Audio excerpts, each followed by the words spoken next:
श्री स्वामी समर्थ. आई वडिलांच्या या चुकांमुळे मुलींना त्यांच्या आयुष्यात शिक्षा मिळते. जर आई वडिलांनी या 3 चुका केल्या नाहीत तर त्यांच्या मुली कधीच बिघडणार नाही. आजची गोष्ट अशी आहे की जर पालकांनी या 3 चुका केल्या नाहीत तर त्यांच्या मुली कधीच बिघडणार नाहीत. मित्रांनो, त्या 3 चुका कोणत्या आहेत हे आज आपण पाहणार आहोत. आपल्या मुलीने आपले नाव उज्ज्वल करावे, आपल्या कुळाचे नाव उंच करावे अशी प्रत्येक पालकाची इच्छा असते. कारण मुलीचा बाप होणे ही खूप अभिमानाची गोष्ट आहे. ही खूप अभिमानाची बाब आहे. कन्यादान करणे हे जगातील सर्वात मोठे परोपकार आहे. या संपूर्ण जगात मुलींचे मोठे योगदान आहे. कारण मुलगी नसती तर हे सारे जग अस्तित्वात आले नसते. तर मुलींचे चारित्र्य उज्ज्वल कसे करायचे, प्रत्येक पालकाने याकडे लक्ष देणे आवश्यक आहे. मुलगी तिच्या आईवडिलांचा आणि कुटुंबाचा अभिमान असते. जेव्हा तिचे चरित्र व्यवस्थित आणि स्वच्छ असेल तरच ती तिच्या आईवडिलांची, तिच्या कुळाची, तिच्या कुटुंबाची आणि गावाची प्रतिष्ठा मिळवू शकते. आपल्या चुकीच्या आचरणाने तिचे चारित्र्य कलंकित केले तर ती मुलगी कुळ आणि कुटुंबाला कलंकित करते. एक मुलगी बिघडल्या तर 2 कुटुंबांना शर्मेने मान खाली घालावी लागते. पहिली वाडवडिलांचे कुटुंब आणि दुसरे म्हणजे सासरचे सासू सासरे यांचे नाव, आदर, कीर्ती हे दोन्ही मातीत मिसळतात. मुलीचे चारित्र्य चांगले बनवणे हे सर्व पालकांवर अवलंबून असते. पालक आपल्या मुलींना चांगले संस्कार कसे देतात यावर अवलंबून आहे. तर याबाबत तुम्हाला सविस्तर माहिती मिळवण्यासाठी मी तुम्हाला एक छोटीशी कथा सांगते. नक्कीच तुमच्या मनातील सर्व शंका दूर होतील. गरुड पुराणात एक कथा आहे. कलिंगपूर गावात एक छोटंसं गाव होतं. त्याच नगरात वासू दत्त नावाचा ब्राह्मण राहत होता. त्याला एक अतिशय सुंदर मुलगी होती. तिचे नाव सुदैवा होते. सुदैवा अतिशय चंचल मनाची होती. ती खूप सुंदर होती. सुदैवा तिच्या आई वडिलांची खूप लाडकी होती. वडील वासुदत्त यांना त्यांच्या मुलीला स्वतःपासून वेगळे करायचे नव्हते. कारण ते त्यांच्या मुलीशी खूप संलग्न होते. तिच्यावर त्यांचे खूप प्रेम होते. त्यांनी तिचे इतके लाड केले की त्यांनी आपल्या मुलीची प्रत्येक इच्छा पूर्ण केली आणि याच प्रेमाने त्याच्या मुलीला बिघडवले, उद्धट स्वभावाची बनवले. असे म्हणतात की खूप स्वातंत्र्य मुलांना मुक्त करते आणि त्यांना बिघडवते. मी असे म्हणत नाही की तुम्ही तुमच्या मुलांवर प्रेम करू नका. प्रत्येक पालकाने आपल्या मुलांवर प्रेम केले पाहिजे. त्यांचे वेळोवेळी लाड केले पाहिजे आणि त्यांना चांगले कपडे देखील घालावे.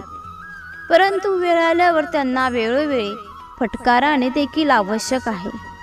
त्याने सुसंस्कृत असणे सुद्धा तितकेच महत्त्वाचे आहे. कोणाचा मुलगा किंवा मुलगी दुष्ट स्वभावाची असेल तर त्यामुळे त्याला आयुष्यभर त्याचा नक्कीच त्रास होतो आणि त्याच्या मूर्खपणामुळे त्याच्या पालकांनाही त्रास होतो. वेळ आली तर गर्भपात होणे देखील ठीक आहे.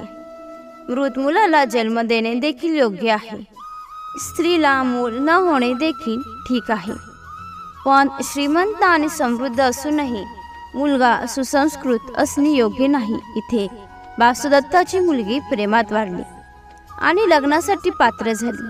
येथे वासुदत्ताने एक गोष्ट विचार केला की मी माझ्या मुलीचे लग्न त्या माणसाशी करीन जो माझ्या घरी घर जावई म्हणून राहणार असेल.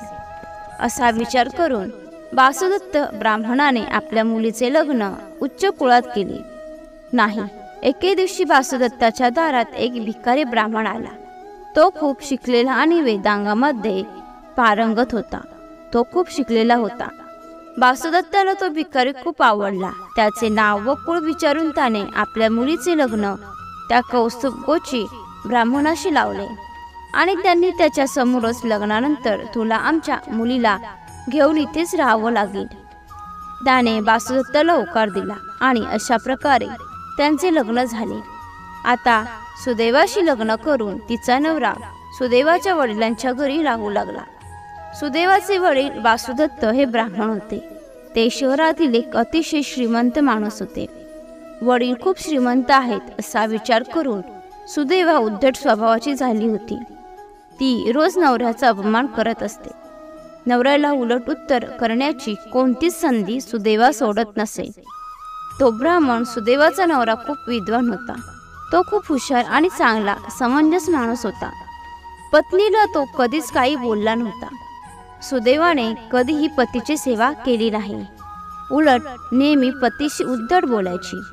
कारण वडिलांच्या इथे राहिल्यामुळे ती बिनधास्त होती.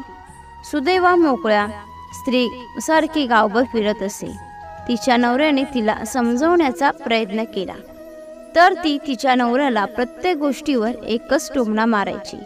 माझ्या वडिलांच्या घरी राहून तुमचा उदरनिर्वाह चालतो. तुम्हाला इतके फालतू बोलण्याची गरज नाही. स्वतःमध्ये पोट भरण्याची ताकद नाही. मी जसे वागते तसे मला वागू दे. ती रोज अशाच प्रकारे वागायची. सुदैवाच्या पतीने तिच्या वडिलांकडे कधीही तक्रार केली नाही की तुमची मुलगी रोज मला टोमणे मारते. ती मला अशा गोष्टी सांगते ती माझी अजिबात ऐकत नाही. वासुदत्ताला आपल्या मुलीची सवय चांगली माहीत होती. परंतु वासुदत्त त्याने तिच्या उणीवात मुलीला समजून सांगण्याचा प्रयत्न केला नाही. आता मी काय समजावू, समजवण्याचं वय होते तेव्हा तिने कधी समजून घेतले नाही. मग आता ती काय ऐकणार आहे. वासुदत्ताच्या मुलींमध्ये सर्व वाईट गुण होते. बायको असण्याचे काही चिन्ह तिच्यात दिसत नव्हते. पत्नीचे रोजचे टोमणे ऐकून सुदैवाचा नवरा स्वस्थ झाला आणि एके दिवशी तो तिला न सांगता घरातून निघून गेला.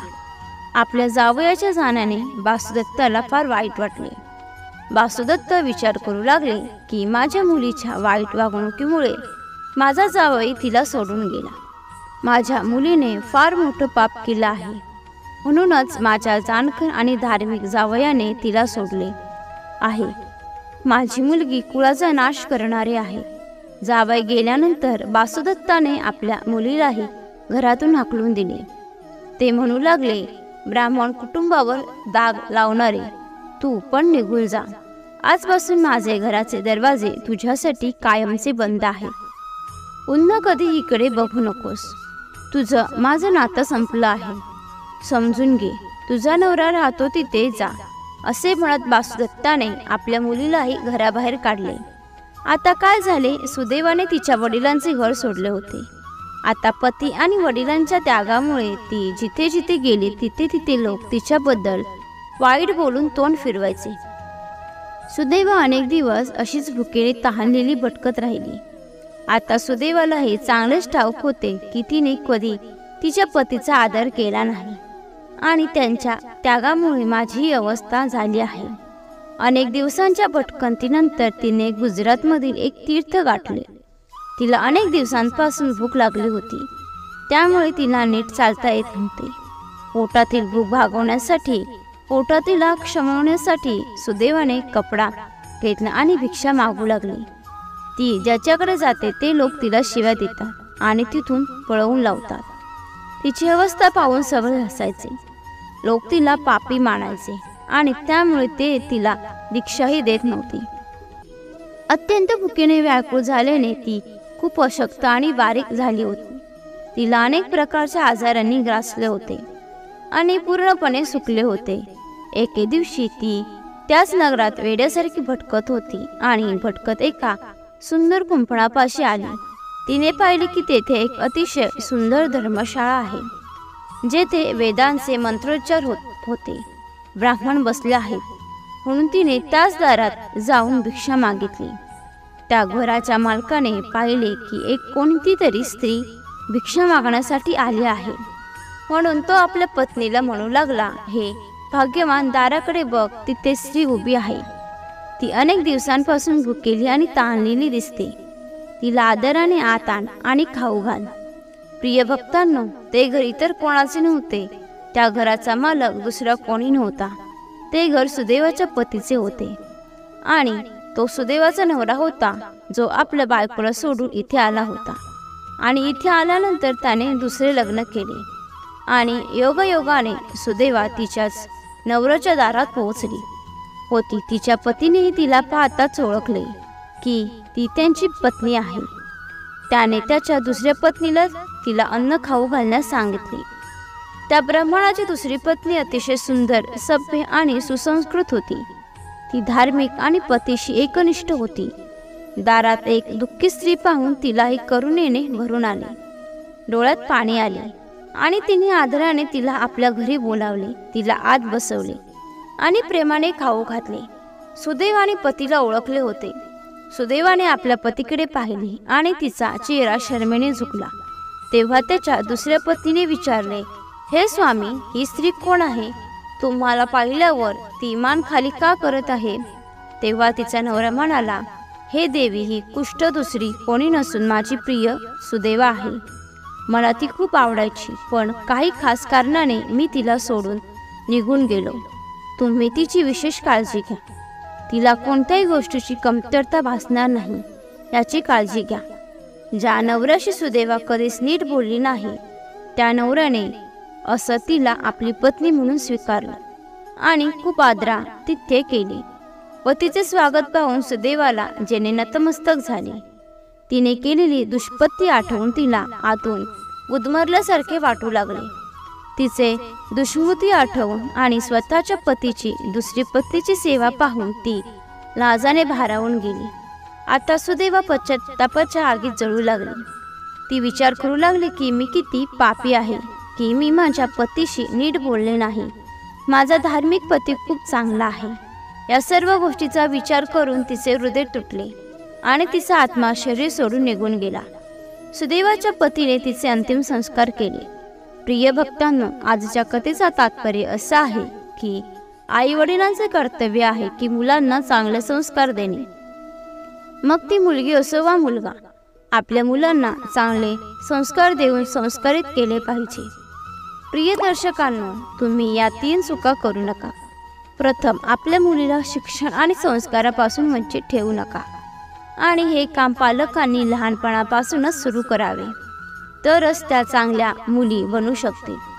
दुसरे म्हणजे आपल्या मुलाच्या छोट्याशा चुकीकडेही दुर्लक्ष करू नका. चूक झाली असेल तर त्यांना लगेच समजावून सांगा आणि ताबडतोब थांबवा, जेणेकरून त्यांनी लक्षात ठेवावे की हे चुकीचे आहे. तिसरी गोष्ट खूप सुंदर आहे. लग्नानंतर मुलीला आणि मुलीच्या नवऱ्याला घर जावई म्हणून ठेवू नका. त्यामुळे नात्यात दुरावा निर्माण होतो. नवऱ्याकडे घरात सर्व काही नसेल आणि कमावता नसेल तरी मुलीला आणि तिच्या नवऱ्याला घर जावई म्हणून ठेवू नका. मित्रांनो, ही कथा आवडली असेल तर लाईक करायला विसरू नका आणि कमेंटमध्ये श्री स्वामी समर्थ नक्की लिहा. श्री सद्गुरू स्वामी समर्थ. धन्यवाद.